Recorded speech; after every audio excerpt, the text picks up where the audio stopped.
A propósito de todo esto, de la información que se maneja de un lado y de otro, quiero agregar un elemento al tema que estamos analizando el día de hoy. Y es una denuncia que se hace a través de un artículo que lleva por nombre ¿Qué hace Rodrigo Granda en Venezuela?, publicado por Gustavo Zócar en el diario El Carabobeño. Cuestiona las razones por las que el ex canciller de la FARC viajó al país con permiso de la Justicia Especial para la Paz, de la JEP, por un periodo de 9 días. Según este texto, Granda se habría encontrado con miembros del secretariado de la guerrilla, entre ellos alias Iván Márquez, que no se sabe dónde está, por lo menos no se sabe de una manera oficial, para presuntamente preparar un plan de defensa del régimen de Nicolás Maduro. Gustavo Zócar es periodista, es nuestro invitado en esta próxima parte. Ya lo vamos a saludar, pero quiero preguntarle a Jairo brevemente ¿por qué la JEP, la Justicia Especial para la Paz, le da un permiso de 9 días a Granda para ir a Venezuela? Y Dania, ellos tienen unas normas particulares que se crearon el año pasado. El gran problema de esas normas es que establece unos lineamientos que le permite a quienes se encuentran sometidos a la JEP salir del país siempre y cuando ese tipo de actividades estén acreditadas por una institución pública o privada de carácter internacional y giren en torno de promover los avances o por lo menos cómo se adelantó el proceso de paz con el gobierno de Juan Manuel Santos. Desde el punto de vista formal, creo que se cumplían los requisitos, pero la JEP, o por lo menos el magistrado que avaló la salida de este personaje, creo que cometió un error por varios motivos. En primer lugar, hay que tener en cuenta que facilitar un viaje a Venezuela cuando existen problemas con ese país no era lo más indicado. Y en segundo lugar, teniendo en cuenta que según algunos informes de inteligencia, muy seguramente, como tú lo dices, Iván Márquez y otros cabecillas de la FARC se encuentran en ese territorio. El seminario duraba 3 días, él iba a hablar un día, pero le dieron casi 9. Gustavo Zócar, periodista, autor del artículo que acabamos de mencionar, está con nosotros. Gustavo, bienvenido, buena tarde para ti. Hola, Idania, mi saludo y mis respetos para ti y para todo el equipo de NTN 24. Gustavo, yo comienzo preguntando, como tú mismo lo escribes en el artículo, ¿qué hacía Rodrigo Granda en Venezuela?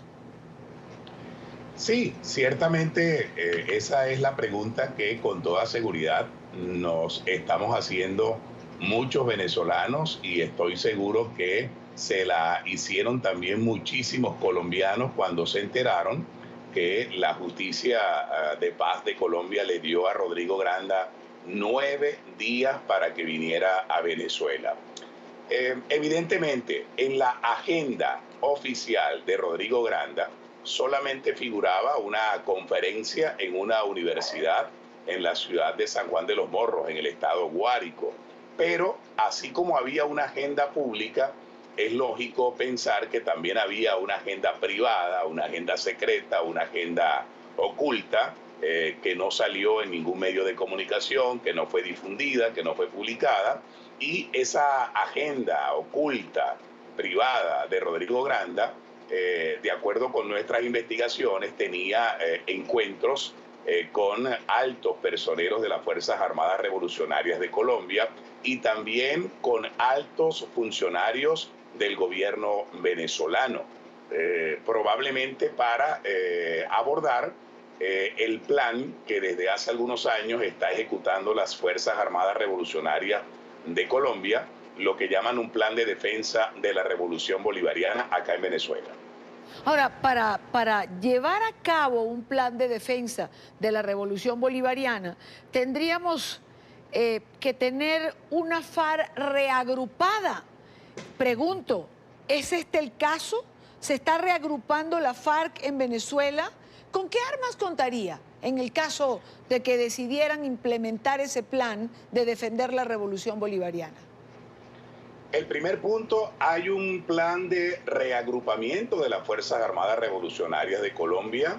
Hay un sector de las FARC que nunca apostó por el proyecto de pacificación con el gobierno de Colombia. Hay un sector de las FARC que es lo que llaman la disidencia de las FARC. Una parte de la disidencia de las FARC se trasladó a Ecuador y otra parte de la disidencia de las FARC que no estaba de acuerdo con el Tratado de Paz se trasladó a territorio venezolano. En Venezuela hay cuadros de las FARC, hay células de las FARC, y esas células de las FARC están en estados muy específicos de Venezuela: Zulia, Apure, Guárico, Cojedes, Amazonas. Allí están concentradas las fuerzas de las FARC que se vinieron a Venezuela por no estar de acuerdo con el Tratado de Paz suscrito con el gobierno de Juan Manuel Santos. Pero hay otro elemento que responde a la segunda interrogante que tú acabas de indicar. Las FARC no entregaron la totalidad del armamento que tenían a la ONU. Lamentablemente, mucha gente en Colombia y en el mundo se tragó el cuento de que las FARC había entregado todas las armas a la ONU para supuestamente acogerse al plan de paz. Pero no fue así. Las FARC entregaron solamente aquellas armas inservibles, las armas que prácticamente no funcionaban, que no servían, las armas que estaban totalmente obsoletas, pero el armamento sofisticado, el armamento de grueso calibre de las FARC, el armamento de última generación que compró las FARC con el dinero que obtuvo del negocio del narcotráfico, esas armas fueron trasladadas y escondidas en Venezuela. Y están escondidas en Venezuela, en Zulia, Amazonas, Guárico, Cojedes. Las FARC dentro de poco ya no se van a llamar Fuerzas Armadas Revolucionarias de Colombia, porque van a terminar llamándose casi que Fuerzas Armadas Revolucionarias de Venezuela, porque su territorio donde están operando ya no es Colombia, sino que es Venezuela. Y los altos mandos de la FARC, incluyendo a Iván Márquez, de acuerdo con información de inteligencia que nosotros hemos recibido por parte de organismos de inteligencia, tanto de Colombia como de Venezuela, nos dicen que el señor Iván Márquez está en territorio venezolano. Ahora, Gustavo, está conmigo Jairo Libreros, que es nuestro analista permanente, y justo quería preguntarle en relación a las armas, porque cuando esa entrega se produjo, mucho se especuló en relación a lo que dice Gustavo Azócar, que no eran todas las armas, que habían no sé cuántas caletas, que la FARC no decía dónde estaban las caletas. Bueno, a lo mejor no lo decían porque estaban en Venezuela. Sin lugar a dudas, Idania. Además que si tú miras lo que han sido otras experiencias, aproximadamente entre el 28 y el 32% del armamento real de un grupo que firma la paz nunca se entrega. Y como lo dice el periodista venezolano, hay que tener en cuenta que generalmente esas armas son las que tienen mayor capacidad de letalidad desde el punto de vista de un combate. En el caso colombiano se discutió mucho esa posibilidad, se buscaba que un tercer actor tuviera la capacidad no solamente de entregar información para contrastar lo que ha sido la evolución en los informes de inteligencia del armamento de las FARC. En algunos momentos se llegó a especular que no solamente tenían los habituales fusiles de asalto y una cantidad de armas propias de las fuerzas militares, sino que tenían hasta capacidad de utilizar instrumentos que iban mucho más allá del enfrentamiento irregular, ¿no?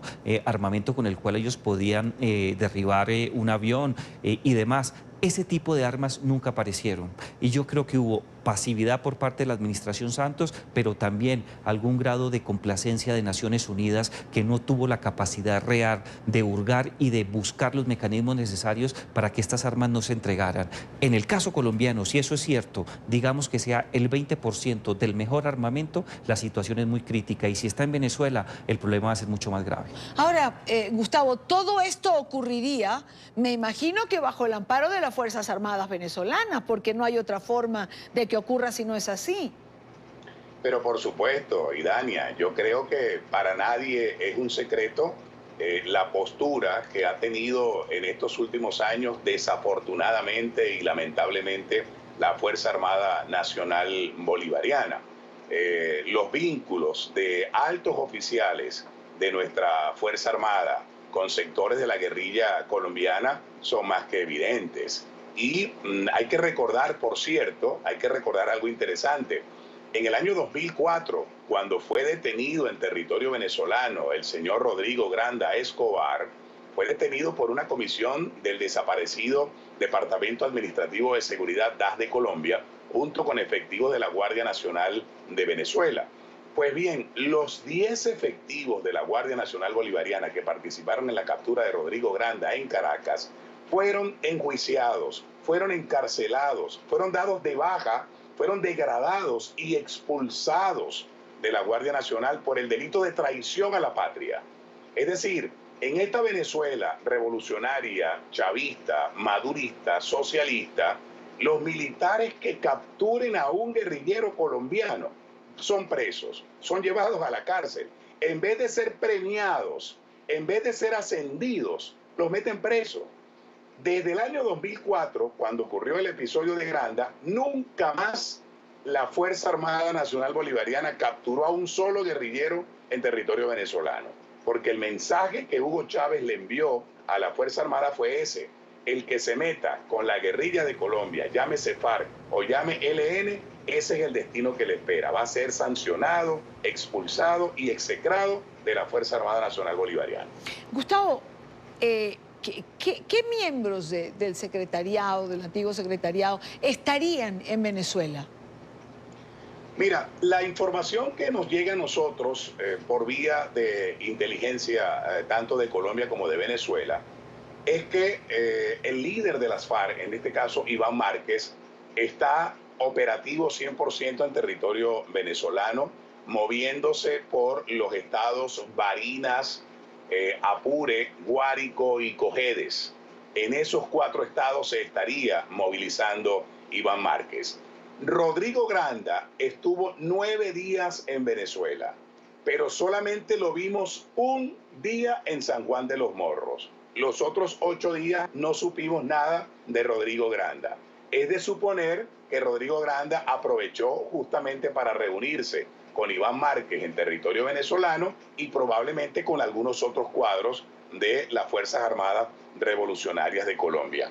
No podría en este momento decirte con exactitud quiénes más, no podría en este momento decirte nombres de quiénes más están, pero lo que sí te puedo decir, de acuerdo con los informes que me han hecho llegar gente vinculada a organismos de inteligencia de Colombia y gente vinculada a organismos de inteligencia de Venezuela, es que Iván Márquez está aquí en Venezuela y desde Venezuela viaja a Cuba y regresa nuevamente a territorio venezolano. Aquí se siente Iván Márquez como un rey, nadie se mete con él, nadie lo va a detener y nadie va a detener a ningún alto mando de las FARC o del ELN por lo que te acabo de contar que ocurrió con el caso de Rodrigo Granda en el año 2004. Pues Gustavo, te agradezco muchísimo el que hayas estado con nosotros en la tarde de hoy en NTN 24. Muchísimas gracias, Idania, por la oportunidad. Un abrazo. Igual para ti. Gustavo Azócar, periodista venezolano, Jairo. Valiosa la información que nos entrega Gustavo. Que ha dicho además que las Fuerzas Armadas Revolucionarias de Colombia dentro de poco van a ser las Fuerzas Armadas Revolucionarias de Venezuela por la presencia que están haciendo en Venezuela. ¿Qué opinión te merece? Creo que es coherente, creo que puede interpretarse como la venganza de Colombia en contra de Maduro, porque eso va a terminar siendo un boomerang. Hay que tener en cuenta que cuando tú contratas fuerzas guerrilleras o paramilitares desde el punto de vista de una operación ilícita que no tiene respaldo soberano, terminan convirtiéndose quizás en su peor pesadilla, porque en cualquier momento pueda atentar no solamente contra quien detenta el poder, sino que rompe por completo la unidad militar que en Venezuela no existe. Hay que tener en cuenta que la inteligencia cubana decide, recoge información, analiza, procesa y adelanta operaciones especiales.